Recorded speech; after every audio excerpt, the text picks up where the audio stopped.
This channel does not promote any violent, harmful, or illegal activities. All content provided by this channel is meant for an educational purpose only. নমস্কার, টিভি9 বাংলায় আরো একবার আপনাকে স্বাগত। এখন সময় বেলা 11টা, আমি দীপ রয়েছে আপনার সঙ্গে। আর শুরুতেই এই মুহূর্তে বড় খবরের নজর রাখবো। আপনারা জানেন ট্যাবের টাকা কোথায় যাচ্ছে, এই খবরে শুরু থেকেই আমরা নজর রেখেছি। আর পড়ুয়াদের সেই ট্যাবের টাকা উধাও কাণ্ডে এবার গ্রেপ্তার এক। মালদা থেকে গ্রেপ্তার এক অভিযুক্ত। অ্যাকাউন্ট হ্যাক করে পড়ুয়াদের টাকা হাতিয়ে নেওয়ার অভিযোগ। চক্রের সঙ্গে আরও বেশ কয়েকজন জড়িয়ে রয়েছে এমনটাই অনুমান পুলিশের। এই মুহূর্তে বর্ধমান থেকে আমাদের সহকর্মী মনোতোষ রয়েছেন আমার সঙ্গে। আমি মনোতোষের কাছে সরাসরি জানতে চাইবো, মালদা থেকে রয়েছেন, মাফ করবেন। আমাকে একটা কথা আমি জানতে চাইবো যে এই পড়ুয়াদের ট্যাবের টাকা আমরা বেশ কয়েকদিন ধরেই দেখছিলাম যে এই মুহূর্তে যে খবরে আমরা নজর রাখছিলাম শুরু থেকে, যে কোথাও ট্যাবের টাকা যার অ্যাকাউন্টে পাওয়ার কথা সে পাচ্ছে না, কোথাও যার অ্যাকাউন্টে একজনের টাকা পাওয়ার কথা সেখানে দুজন চলে যাচ্ছে, দুজনের টাকা ঢুকে যাচ্ছে। অবশেষে পুলিশের জালে গ্রেপ্তার এক। আর কি কি জানা যাচ্ছে এখনো পর্যন্ত?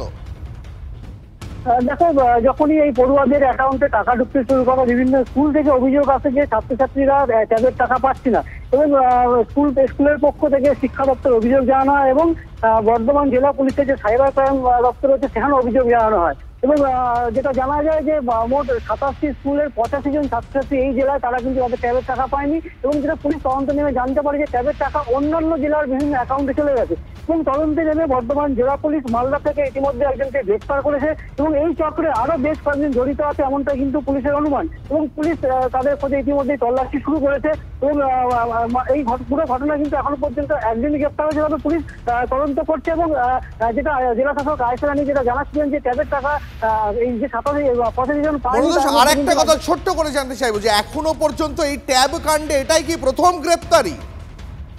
একদমই তাই। বর্ধমান জেলা পুলিশ এখনো পর্যন্ত এই একজনকে গ্রেপ্তার করেছে মালদা থেকে এমনটাই জানা যাচ্ছে, এবং বাকি যারা বেশ কয়েকজন জড়িত আছে এমনটা সন্দেহ করা হচ্ছে, এবং তাদের খোঁজে পুলিশ কিন্তু তল্লাশি শুরু করেছে। বেশ, অনেক ধন্যবাদ তোমাকে।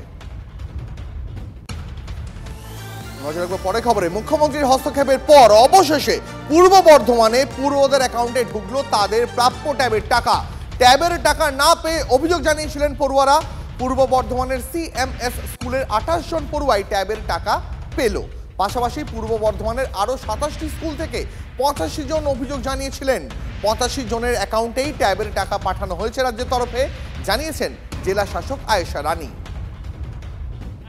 প্রথমে একটা ভয় ছিল, কিন্তু আমাদের হেডসে প্রথম দিকে বলেছিল যে আমরা ট্যাবের টাকা পেয়ে যাবো, যারা পাইনি তাদেরকে আবার দিয়ে দেওয়া হবে সরকার থেকে। আমি খুব আনন্দিত আজকে যে ট্যাবের টাকা পেয়ে গেছি। সেই সমস্ত cyber crime to DI ADM education নানা দিক থেকে উনি যেভাবে সচেষ্ট হয়ে টাকাটা বের করেছেন, সকলে মিলে আনন্দিত যে আমাদের স্কুল এবং বাকি যে সমস্ত ছেলেরা অন্যান্য জায়গাতেও পায়নি তারা পেয়েছে। ইতিমধ্যে কয়েকজন ছেলেও আমাকে ফোন করেছিল, তারা খুশি হয়ে জানাচ্ছে যে তাদের ট্যাবের টাকা ঢুকে গেছে।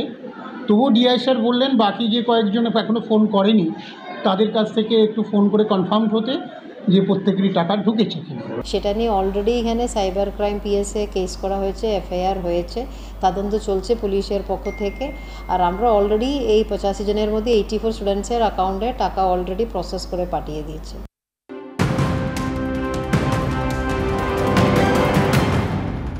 এই মুহূর্তে মণিপুরের খবরের দিকে নজর রাখতেই হচ্ছে। 11 জন জঙ্গির মৃত্যুর পর থমথমে মণিপুরের জিরিবাম। গোটা জিরিবাম জেলায় কারফিউ জারি করা হয়েছে।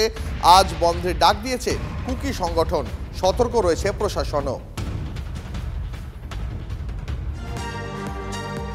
দেখুন, ট্যাবের টাকা যে গড়মিল সেই তালিকায় এবার জুড়ে গেল আরো একটা জেলার নাম, মুর্শিদাবাদ। তবে এই জেলায় উল্টো ছবি দেখুন।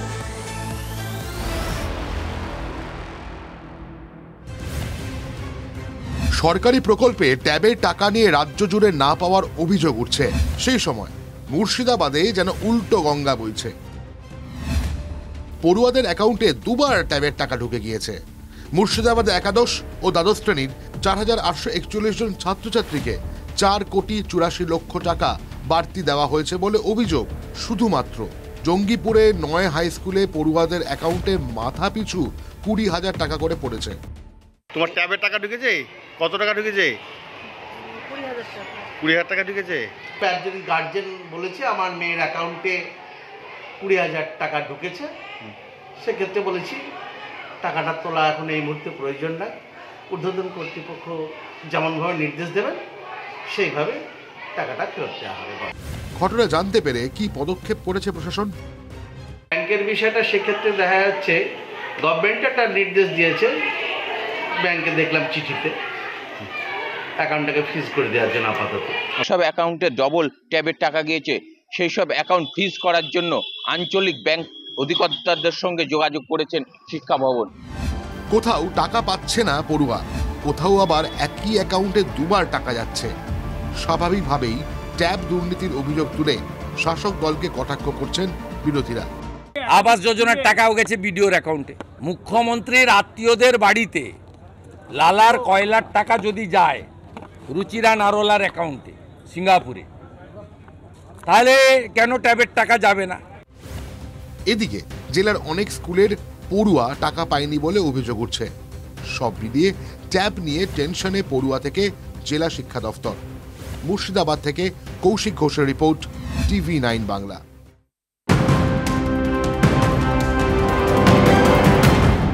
বাংলাদেশের দিকে আমাদের নজর রাখতেই হবে, তার কারণ ইতিহাস মুছে ফেলার চেষ্টা বাংলাদেশে অব্যাহত। বঙ্গভবন থেকে সরল শেখ মুজিবুর রহমানের ছবি। নতুন শিক্ষাবর্ষে স্কুল সিলেবাসে যুক্ত হচ্ছে আরবি ভাষা। ষষ্ঠ থেকে দশম শ্রেণী পর্যন্ত সিলেবাসে অন্তর্ভুক্ত করা হচ্ছে এই ভাষাকে।